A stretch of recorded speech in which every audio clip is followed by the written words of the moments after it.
Bienvenidos a todos. Yo soy Lorenzo Travagliati y este va a ser un canal de YouTube sobre ajedrez.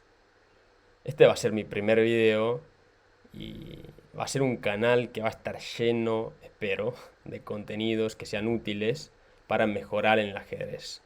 Vamos a arrancar este canal con una serie de clases con un super maestro, un gran maestro.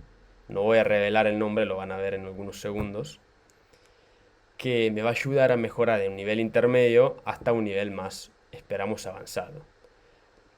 Cualquier nivel puede mejorar con un profesor así. Así que si ustedes son un nivel más bajo o más alto, pueden ir a mejorar igualmente. Así que no hay excusas. Espero que les guste la idea, espero que les guste el video y muchas gracias a todos. Gracias, Andrés. Bueno, gracias Lorenzo, va a ser un gusto acompañarte en este proceso.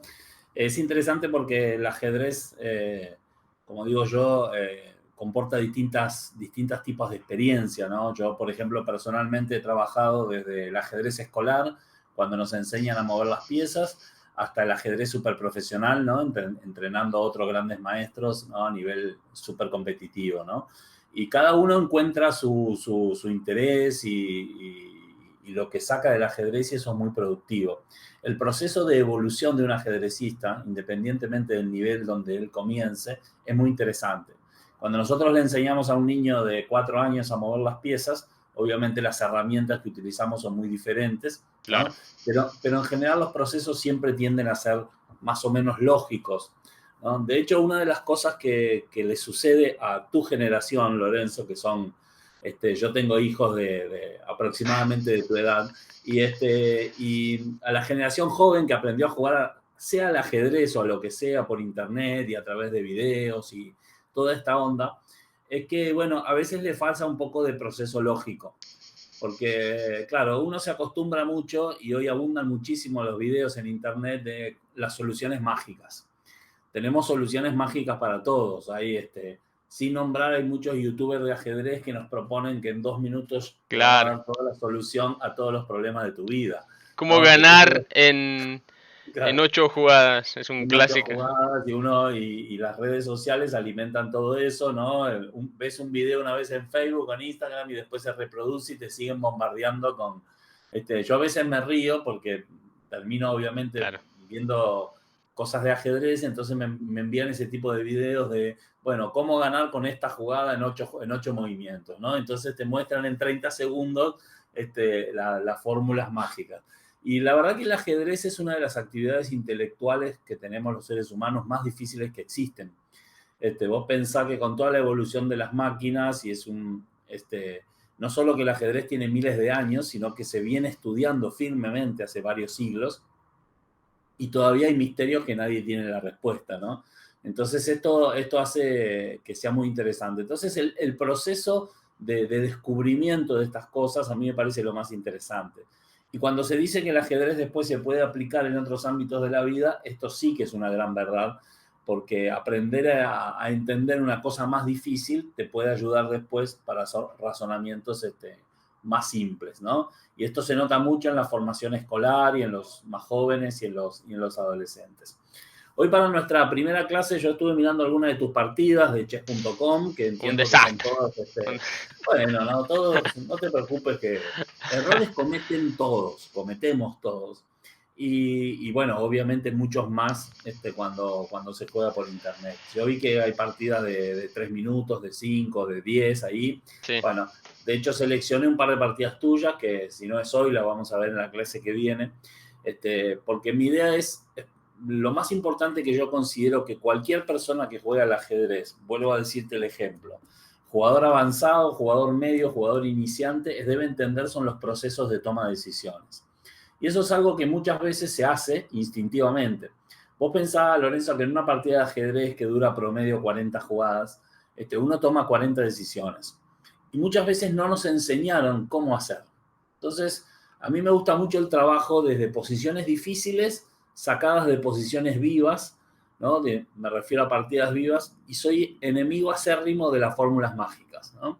Uh-huh. Yo te voy a mostrar ejemplos donde vos vas a jugar con negras, con blancas, te voy a explicar el concepto de la anticipación o la profilaxis, y donde vos vas simplemente que tener que encontrar los mejores recursos. Ok. Uno de los problemas de la formación ajedrecística es que la gran mayoría de ejercicios que hay en internet, videos, apuntan al que nosotros llamamos normalmente como juegan y ganan. Yo te pongo una posición y te digo, bueno, juegan las blancas y ganan. Y vos tenés Claro. que buscar un tema. Y muchas veces inclusive este tema ya está nombrado, que te dice, bueno, acá el tema es clavada. Entonces yo, por ejemplo, te pongo el rey en C7 y te digo, juegan blancas y ganan material tema clavada y vos me decís alfil E5, ¿no? Correcto. Entonces, esto ayuda, a ver, esto no es un proceso negativo. Lo que pasa es que en el cálculo del ajedrez hay muchas subdivisiones, pero hay dos fundamentales, que son lo que llamamos la visión táctica o el golpe de vista y lo que decimos el cálculo de variantes, que son cosas completamente opuestas. Si vos no sabés el tema de la clavada, no podés calcular bien.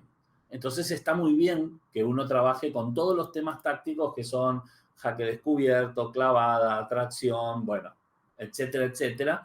Pero después viene la parte de calcular. Por ejemplo, en esta primera posición, esta es una partida de Kasparov, cuando Kasparov era joven, que ya se destacaba como uno de los mayores talentos, y el jugador que estaba con piezas negras es un gran maestro, Vukic, y Vukic tenía que jugar con negras. Entonces, el problema que te encontrás vos es que acá juegan las negras y acá no va a haber ninguna solución mágica a tus problemas, ¿no? Y entonces, la realidad es que el ajedrecista en una partida se enfrenta la gran mayoría de las veces a estas situaciones y no a las otras.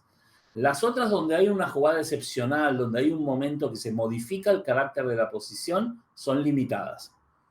En cambio, esto sería el día a día.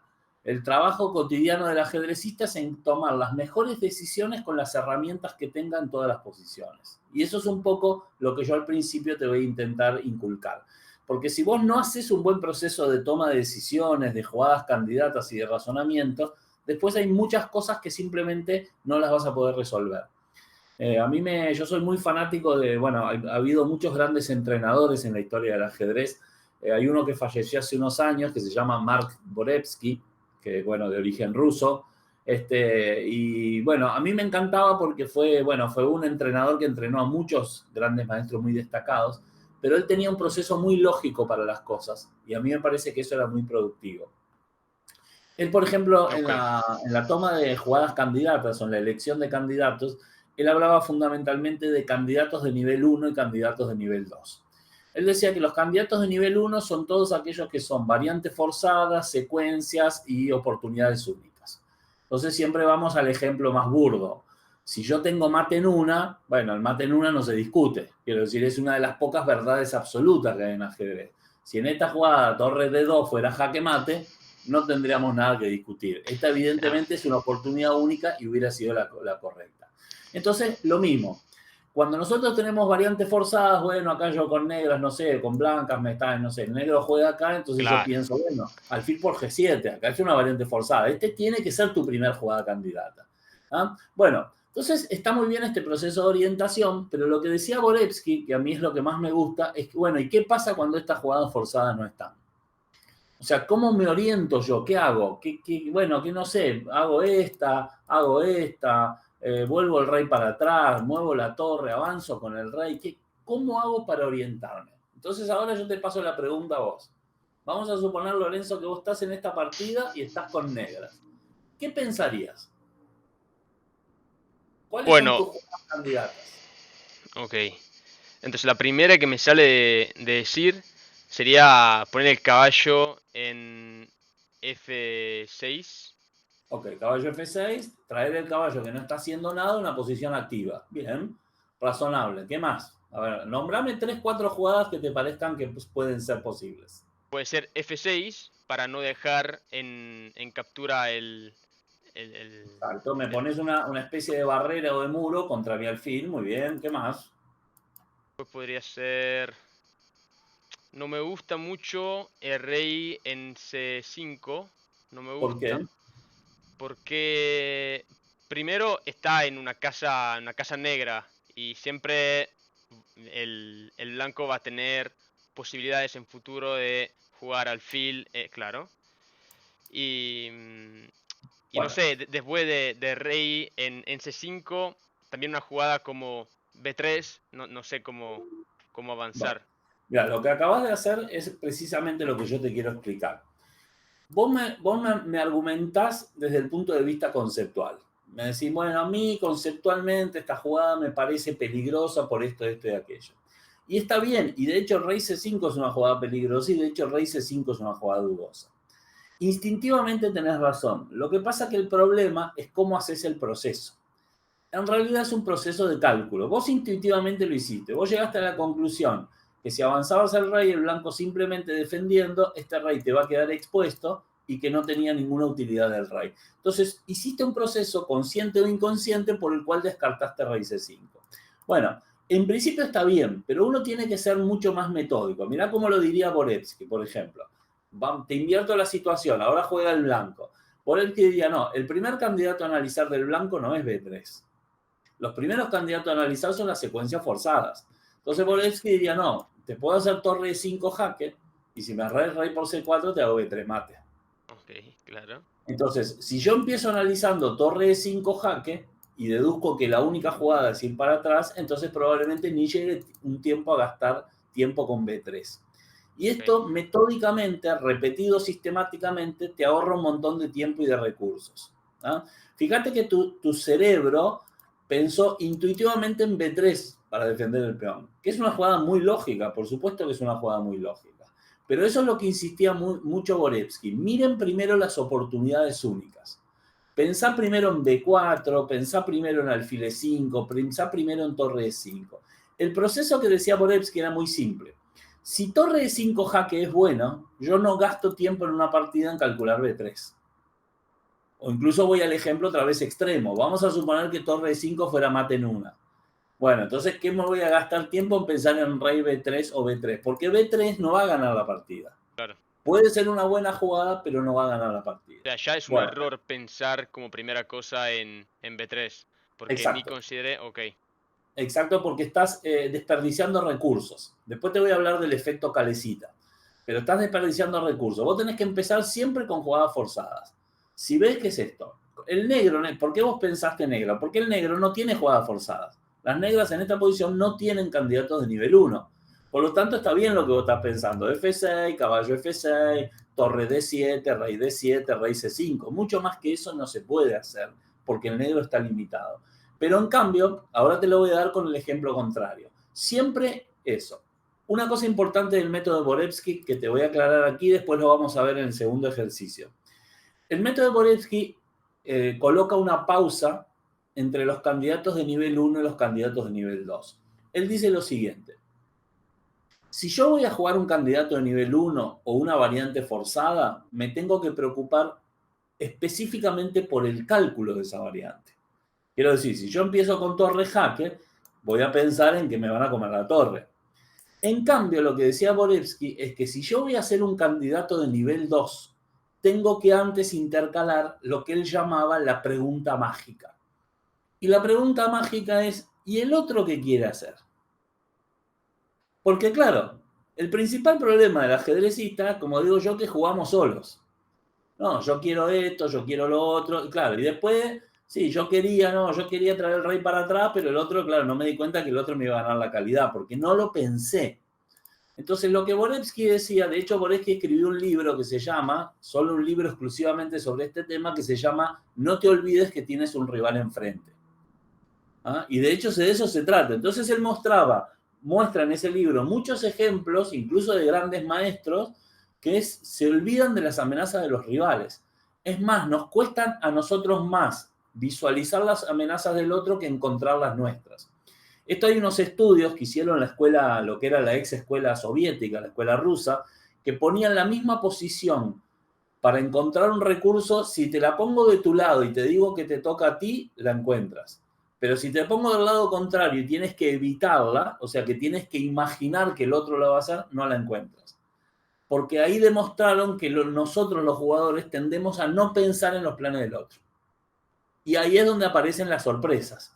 El famoso, no me di cuenta que me amenazaba tal cosa. Bueno, ahí viene. Entonces, con negras lo que tenemos que preguntarnos es qué quiere hacer el blanco. Antes de ver F6, caballo F6 o rey C5. Rey C5, de hecho, es la única jugada que al menos amenaza algo. Entonces, bueno, ya la descartamos por los múltiples motivos. Entonces esa la descarté. Después, la segunda jugada activa que hay es caballo F6, ¿no? Porque esa por lo menos se activa y amenaza acá. Lo que pasa es que acá la pregunta es qué quiere hacer el blanco. Y no es tan fácil de responder esa pregunta, porque el blanco no tiene amenazas evidentes. Y acá es donde el método de Borevsky y de la escuela se va complicando. Porque cuando las amenazas son simples es más evidente. Vuelvo a lo mismo. Te pongo de ejemplo el caballo en C7 y yo te digo, ¿cuál es la pregunta mágica? ¿Qué quiere hacer el blanco? Me vas a decir, no, el blanco quiere comerme el peón. Entonces acá probablemente la mejor jugada sería volver con el caballo para defender el peón o jugar F6. Ahora, cuando no hay una amenaza evidente, si yo te hago la pregunta mágica, ¿qué me respondería vos? A ver, ¿qué quiere hacer el blanco? No. El blanco quiere para mí jugar capaz G5, puede ser. Bueno, probablemente el blanco quiere expandir, ¿no? Lo ponemos solo de ejemplo, para ganar espacio y tratar de generar un peón pasado en el flanco del rey. Exacto. Entonces, por eso, los candidatos más lógicos en principio son F6 y caballo F6, porque son jugadas que luchan, ¿no?, contra la idea de las blancas. Bueno, ahora te voy a dar un segundo parte del proceso. Después te voy a contar cuál creo que es la mejor jugada para el negro en esta posición. Pero ahora te voy a invertir los papeles. El negro jugó caballo F6, ¿no? Y ahora quiero que vos apliques el método, pero ahora jugando vos con blancas. ¿Cuáles deberían ser tus primeras jugadas candidatas contra caballo F6? Bueno, la más forzada para mí sería, siguiendo este tema, sería comer el caballo en F6. Bueno, alfil por F6, por supuesto. Y las otras serían alfil E5 o G5. ¿No? Porque son todas variantes. Después las vas a calcular, no te preocupes. Ahora vamos a hacer el cálculo. Yo te digo tomo metódico. Entonces, vos tenés que empezar. Aquí, por ejemplo, en este mismo ejercicio, hay muchos jugadores que me dicen, no, yo la primera jugada que pienso es torre G1. Claro. Porque torre G1 defiende todo. Y ahí es que le digo, no, porque vuelvo a lo mismo. Y mirá si alfil por F6 es ganadora. Porque torre G1 no lo va a hacer. El Porque no es mismo error de B3 antes. ¿Cómo? Es el mismo error de B3 antes. Exacto, el mismo error. Entonces, uno lo que tiene que hacer es buscar todas las jugadas activas y lo que puede pasar es que las descarte, que vos me digas, no, alfil por F6 no me gusta, alfil E5 no sirve para nada, G5 es malo y voy a jugar torre G1. Eso sí, pero lamentablemente no hay otra manera de hacerlo en el ajedrez, porque esto lleva tiempo. Fíjate que cada posición uno tiene que hacer el mismo método, pero no hay otra manera, porque si no, uno lo que hace es una cuestión de instinto. A mí instintivamente me gusta o no me gusta cambiar el alfil por el caballo. Y eso tiene un límite de capacidad. El instinto de todo falla, porque acá alfil por F6 depende de otros factores. Bueno, a ver, tómate un par de minutos y decime, vamos a imaginar el supuesto que vos estás en una partida, ya estableciste las jugadas candidatas y quiero que me digas si jugarías o no alfil por caballo en esta posición y por qué. Bueno, intuitivamente me saldría a decir que tomar alfil por F6 sería la primera con la cual empezaría el cálculo. Y sería alfil por F6, peón por F6. Y después la más provocatoria sería avanzar con G. Claro, G5 para tratar de crear un peón pasado. sí. Bueno, a ver, tomate un tiempo, Lorenzo, para pensarlo. El objetivo de todo ajedrecista, más allá de que vos juegues por internet o partidas rápidas en general, es tratar de tener procesos de pensamiento para partidas pensadas, ¿no? Para partidas más formales. Si vos jugás mejor al ajedrez con más tiempo, vas a jugar también mejor al ajedrez con menos tiempo. Esto es así. Si vos observás que los campeones mundiales de rápidas, o de blitz, o del relámpago, lo que quieras, son los mismos que son los mejores jugadores del mundo a otros ritmos. Y esto no es casualidad. La única manera de jugar muy, muy bien a partidas rápidas es jugar muy, muy bien a partidas lentas. Porque uno ciertos conceptos lo tiene que tener incorporado. Bueno, a ver, pensá, tomate un minuto, lo que necesites y decime si jugarías o no alfil por F6, por qué y con qué secuencia de jugadas.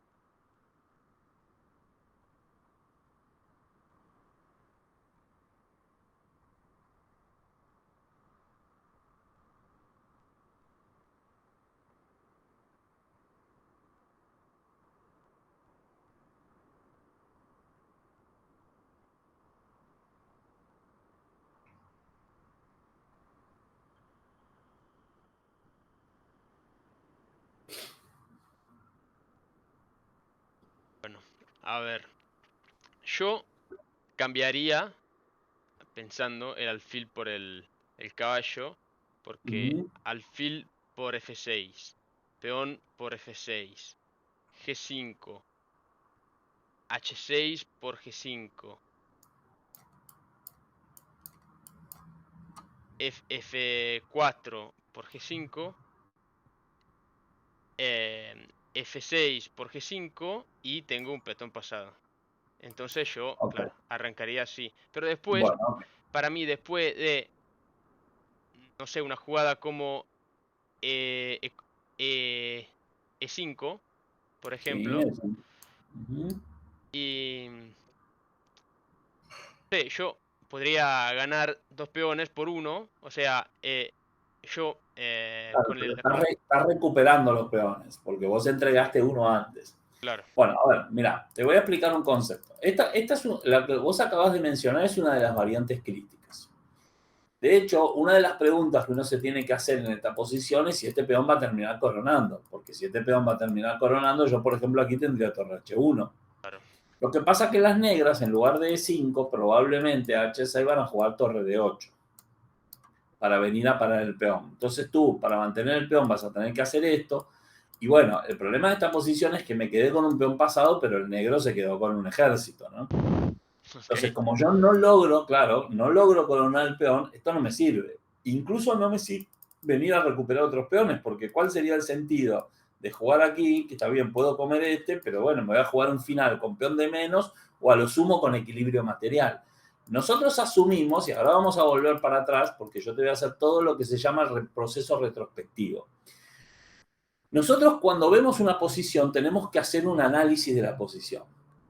De hecho, hay dos tipos de análisis, lo que llamamos el análisis genérico o general, como se le dice en algunos libros, y el análisis específico. El genérico es todas las consideraciones generales. Decir, bueno, cómo estamos de material, seguridad de los reyes, calidad de las piezas, etcétera, etcétera. Yo te voy a hacer rápidamente el análisis genérico y después te voy a explicar cómo es el específico. El genérico de esta posición es la siguiente. Las blancas tienen 6 peones, torre y alfil, el negro torre, caballo y 6 peones, por lo tanto tenemos equilibrio material, pero las blancas tienen una serie de ventajas. Tienen un alfil mucho más poderoso que el caballo, tienen ventaja de espacio en el flanco de dama y ventaja de espacio en el flanco de rey. El único factor que podría eventualmente compensar, que sería la columna abierta, no tiene mucha importancia. Las columnas abiertas se miden por el valor que tienen de hacer daño en la posición del otro. Si el negro pudiera jugar torre D4, por ejemplo, lo podríamos considerar. Pero como todas las casillas críticas de las columnas están dominadas, esta torre tiene poca importancia. Esta columna, perdón, tiene poca importancia.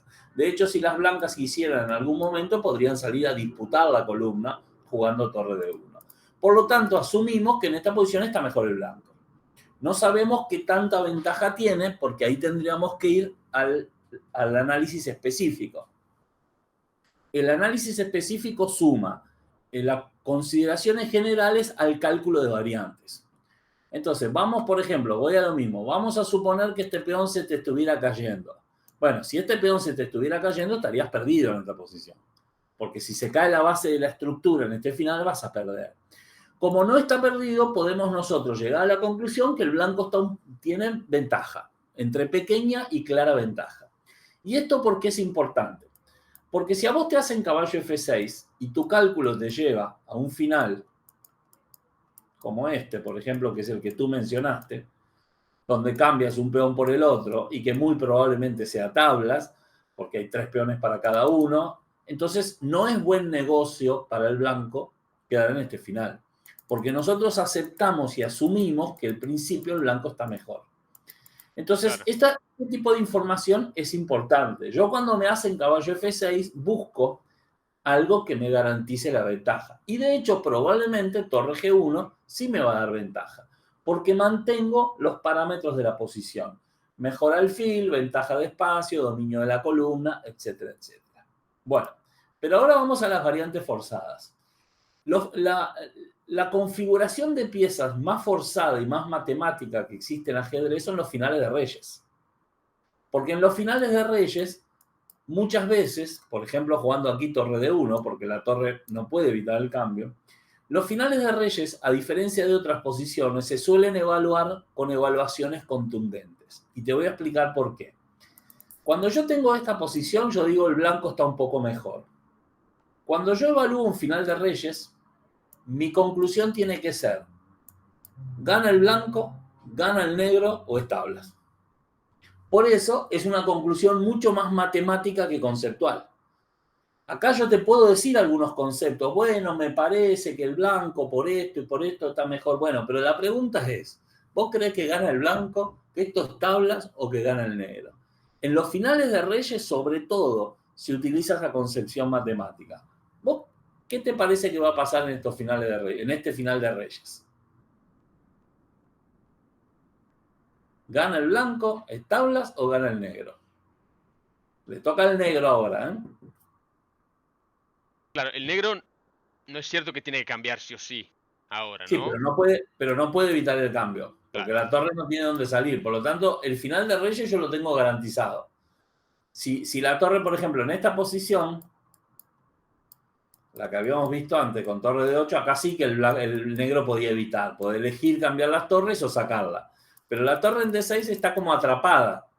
Entonces, en esta posición, el cambio de torres es inminente. Lo que el negro no necesariamente tiene que hacer es tomar él en D1, jugar torre por D1. Pero las torres se van a cambiar. Entonces, si las torres se van a cambiar, voy a llegar a un final de reyes. Y si llego a un final de reyes, necesito responder. ¿Vos crees que va a ganar el blanco, que va a ganar el negro o que va a ser tablas? Bueno, la primera consideración que me saldría de ser es que es mejor que él cambie con mi torre que yo cambie con su torre. Porque voy a garantizar que yo voy a estar un pasito más cerca del área de... Sí, de donde me pueden crear un peón pasado. Claro. Bueno, Ya... en realidad está bien lo que pensaste conceptualmente, Lorenzo, pero en realidad matemáticamente acá es lo mismo y te explico ok. por qué. Vos podés jugar torre por D1 y rey D6, esto va a ser la misma posición, porque no tenés muchas jugadas útiles. Entonces, al no tener otras jugadas útiles, es lo mismo porque el blanco te va a tomar en D6. Pero lo que vos decís igual conceptualmente tiene lógica. De hecho, probablemente el principal candidato para mí de las negras sea D5 acá.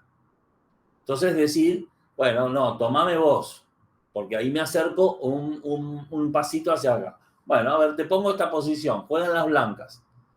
¿Cree que ganan el final, hacen tablas o lo empatan? Eh... Ay, es re difícil acá. Yo sé que es muy difícil. Acordate que yo trabajo siempre con niveles de dificultad alto y esto es independientemente del nivel, porque No, vos tenés que aprender a pensar. Después las partidas van a ser más fáciles las cosas, pero esto es como el que corre la maratón. Hay que correr muchos más kilómetros de la maratón para después poder correr bien la maratón. es que a mí cambiar ahora las torres, no sé si Lo me que da pasa es mucho que sentido. acá todo se trata de la generación de peón pasados.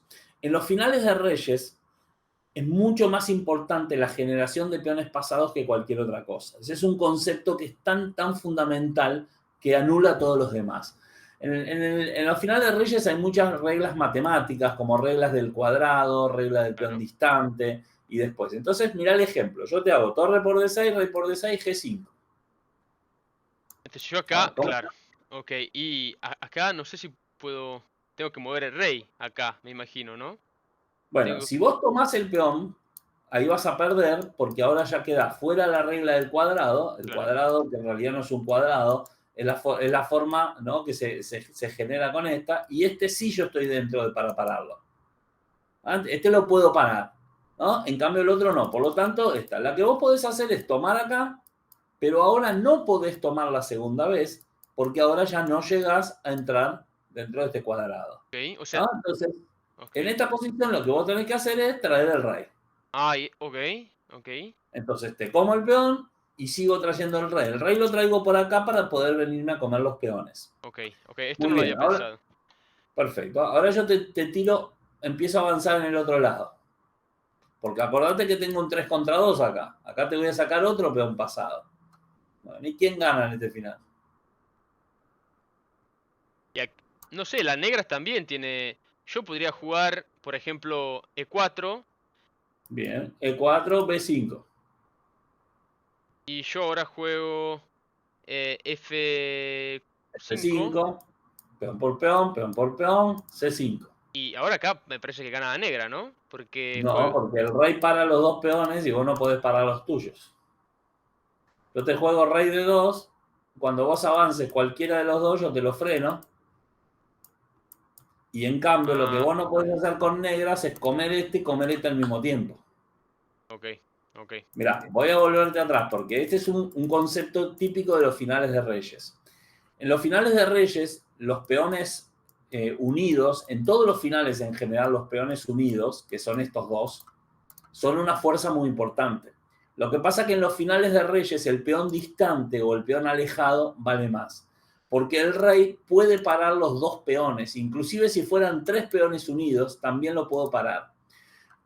Lo que no puedo parar con negras son si me generas un peón por este lado y un peón por el otro, porque no me da tiempo. De hecho, acá la mejor alternativa del negro es tratar de llegar a comer el peón para tratar de parar el otro. Entonces juega rey G8, B5, rey H7, peón por peón, C5, rey por H6, C6, rey por H5, C7 y no llega.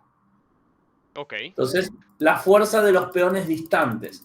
El blanco te crea por un lado un peón H pasado y por el otro un peón C pasado y el rey no tiene tiempo matemático de frenar los dos peones. Y la creación de los peones unidos que genera el negro no alcanza a coronar porque el rey blanco los puede parar. Por lo tanto, después de torre de 1, el negro abandonó en esta posición. ¿Abandonó? Abandonó, claro, porque se dio cuenta que iba a perder el final de Reyes.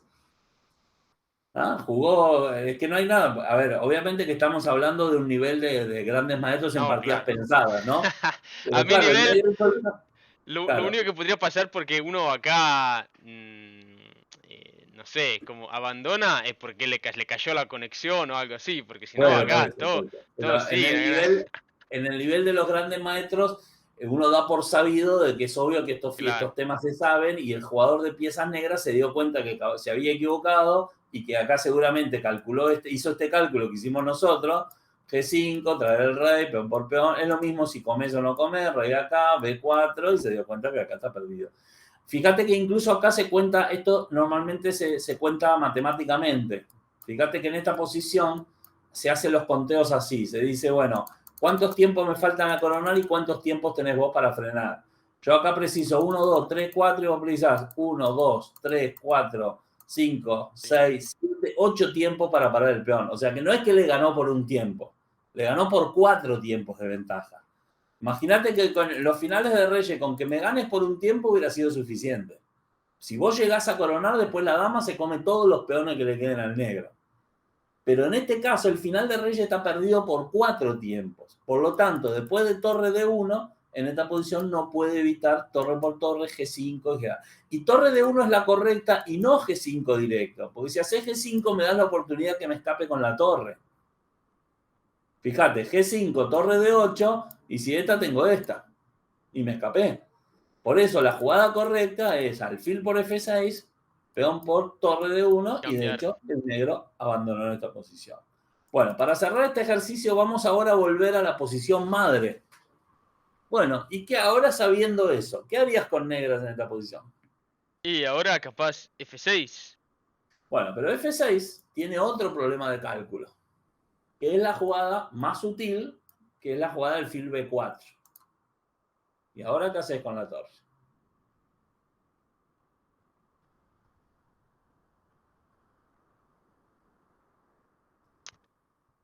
A ver, ¿no hay la posibilidad de jugar la torre en D4? Es tu única posibilidad, porque si no, simplemente vas a perder calidad o perder el peón. Muy bien, sigo el cálculo. Torre por E6, jaque. ¿A dónde va el rey? Ok, el rey se va a defender el caballo. Rey de 7. Torre de 7, jaque. Única rey de 8, para seguir manteniendo el caballo. Torre por B7. Te empezás a comer los peones. Torre por, rey B3, torre por F4, torre A7, torre por G4 y torre por A6. Y vos ya sé que me vas a decir, no, pero este cálculo es larguísimo y es difícil. Sí, y bueno, y que es así. Pero que no hay otra manera. Entonces, en el mundo perfecto, uno calcula muchas jugadas para adelante y después para, cuando la posición se estabiliza, para y hace una evaluación. Y además esa evaluación tiene que estar bien hecha. Es que es Todo muy eso difícil. tiene que... Es muy difícil Bueno, saber cuándo tenés que parar para mí. Esto es bueno, lo que... eso sí, porque claro, no hay una fórmula matemática. No, no es que En uno general, dice, siempre... no sé, me imagino 5 jugadas, las que sean las Ujú. mejores, imagino que sean las mejores, y nada, y ahí paro y evalúo. Es Bueno, que, lo que para yo, el consejo principal que te doy para eso es cuando sientas que la posición se estabilizó, que ya no hay más secuencia forzada. Fíjate que acá hubo un come-come. Comimos todo. Yo ok, comí, comiste, vos comí todo. Entonces acá la posición se estabilizó, ya no hay más capturas. Entonces vos llegás, para las computadoras siguen calculando más para adelante. Pero nosotros a nivel humano tenemos que, en algún momento tenemos que parar y hacer la evaluación porque no tenemos capacidad para seguir calculando para adelante. Entonces la pregunta es, esta posición, después que el blanco juega torre por A6, ¿cómo la evaluarías? ¿Quién para mí, crees que está mejor y qué tan mejor? para mí está mejor el blanco acá, porque tiene un peón pasado en la columna A, y, y no sé, el rey está defendiendo el caballo, así que cualquier jugada que relacionada, claro, ahí con la torre en A8, él tiene que quedarse defendiendo el, el rey, así que tendría El solo, negro, el negro podría llegar a venir a comer pero es obvio que acá ya no importa claro, la cantidad de peones, sino la velocidad. O sea, por ejemplo, en esta posición, solo por ponerte un ejemplo, te hago torre por caballo A7 y ya te corono porque no tenés con la torre como para el peón. Y el negro pensá que ni siquiera empezó a movilizar los suyos. Entonces todavía el negro está también a 5 tiempos de coronar y yo ya estoy ah, sí, coronando. De hecho, en esa posición, el negro debe estar perdido aquí. Porque la combinación de los dos peones, el peón pasado, el alfil bueno, la torre, hacen que no hay manera. Esta torre está muy mal, este caballo está muy mal y estos peones no llegan. O sea, acá probablemente lo mejor es empezar a tirar el tuyo también, pero estás mucho más lento, igual que te pasa en el otro. Lo mismo, te hago jaque, te hago A6, acá ya te estoy amenazando torre por caballo. Entonces haces esta, pero igual te saco la torre y ahora te amenazo. Bueno, acá podría clavarte el caballo aquí y amenazarte el fila 5. Hay que tener todavía algunos cuidados, ¿no? Por parte de las blancas. Podría. No es una posición que yo visualmente la vea y piensa que el negro tenga que abandonar. Pero objetivamente hay mucha ventaja de las blancas. Por lo tanto, nuestras dos jugadas activas, muy lindas que teníamos, que son F6 y caballo F6, son malas. ¿Cuál es la mejor jugada en esta posición? Nada, jugar torre de 7 y esperar y aguantar. Porque no tengo otra, o rey de 7. Cualquiera de estas dos jugadas son las mejores opciones que tengo. Y esto es lo que los videos de internet, Lorenzo, no te cuentan. Porque siempre te muestran al héroe de las películas, que es el que gana y el que hace la jugada maravillosa. No te cuentan que muchas partidas se ganan haciendo lo que llamamos el mal menor. Porque acá torre de 7 es el mal menor. Bueno, es lo que hay. En cambio, uno siempre tiende a hacer jugadas activas. Y las jugadas activas a veces son buenas y a veces, como en este caso, es malo, ¿no? Bueno, vamos a pasar al ejercicio número 2. Gracias por mirar este video. Espero que no las hayan molestado demasiado mi español. Chicos, es lo que es, yo soy italiano, estoy intentando lo mejor en esto también. Vamos aprendiendo poco a poco, un poco todo, ajedrez y español. Así que si les gustó, que se suscriban al canal y los espero en la segunda parte de esta clase que va a estar online en unos días. Muchas gracias.